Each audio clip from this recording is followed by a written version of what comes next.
অবরোধের আন্দোলন দিয়েছিলেন। ওই অবরোধের আন্দোলনের পর থেকে আমরা তো বাড়ি ছাড়া ছিলাম।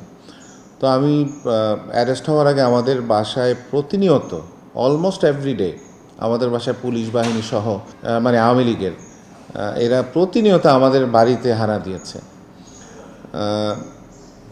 শুধু আমাদেরকেই নয়, আমাদের বাসায় যে আমার বাচ্চাদের যে টিচাররা ছিল, আমাদের বাসার যে কর্মচারীরা ছিল, তাদেরকে হেনস্থা করেছে। তারা আমার বাড়িতে প্রবেশ করতে পারেনি, তাদেরকে বিভিন্নভাবে বাধাগ্রস্ত করে। একদিন তো আমার বাচ্চাদেরকে পড়া শেষ করার পরে যখন আমার বাচ্চাদের যে টিচাররা ছিল দুজন, ওরা বের হয়ে যাওয়ার সময় তাদেরকেও হামলা করেছে। মানে অল্পের জন্য তারা জানে বেঁচে গেছে। স্যান্ডেলিনা সো, রূপচর্চায় আভিজাত্য। পলাতক ছিলাম সেই 2012 থেকেই, যাযাবরের মতো জীবন কাটিয়েছি। আমার মনে হয় না এক সপ্তাহ বেশি বাড়িতে থাকতে পেরেছি। শুধু আমি না, আমার বাবা, আপনি জানেন, এলাকার সাবেক সংসদ সদস্য ছিলেন। তো আমরা দুজনেই এই 18টি বছরের মধ্যে লম্বা সময় আমরা আমাদের বাড়ির বাইরে কাটিয়েছি। এর পাশাপাশি যখন আপনার আন্দোলন জোরদার হওয়া শুরু হলো, তখন থেকে আমার মা, আমার ওয়াইফ, আমার বাচ্চারা, আমার ছোট ভাই, আমার ছোট বোন, এরাও বাড়িতে থাকতে পারেনি। সো আমাদের সাথে সাথে তারাও বাইরে ছিল। এমন নয় যে আমরা অন্য কোথাও কোনো অ্যাপার্টমেন্ট ভাড়া নিয়ে একসাথে থেকেছি।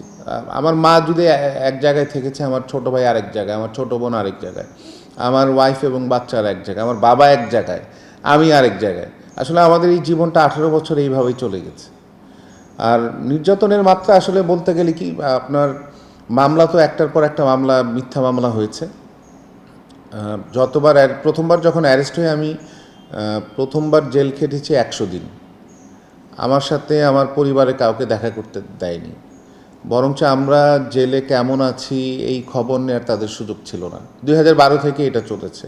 আমাদের পরিবার পরিজন যখন জেল গেটে গিয়েছে আমাদেরকে দেখাশোনা করার জন্য, তাদেরকে আপনার এসবি বলেন, এনএসআই বলেন, তাদেরকে ভয় দেখিয়েছে। পুলিশ এখানে ডিউটি করতো, ওইখানে তাদেরকে ভয় দেখিয়েছে। তো একটা পর্যায়ে তারা ভয় আর আমাদেরকে খোঁজ খবর নেওয়ার জন্য যেতে পারেনি। আমরা যখন কোর্টে আমাদেরকে আনা হতো, কোর্টে আনার পরে তো আপনার আমাদেরকে গারদে রাখা হতো।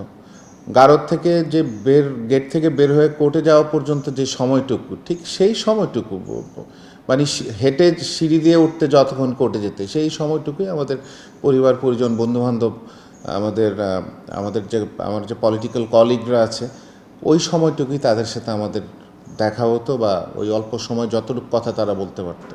মানে আমাদেরকে একেবারে আইসোলেটেড করে রাখা হতো। এই জীবন তো আমরা প্রত্যাশা করি না এখানে।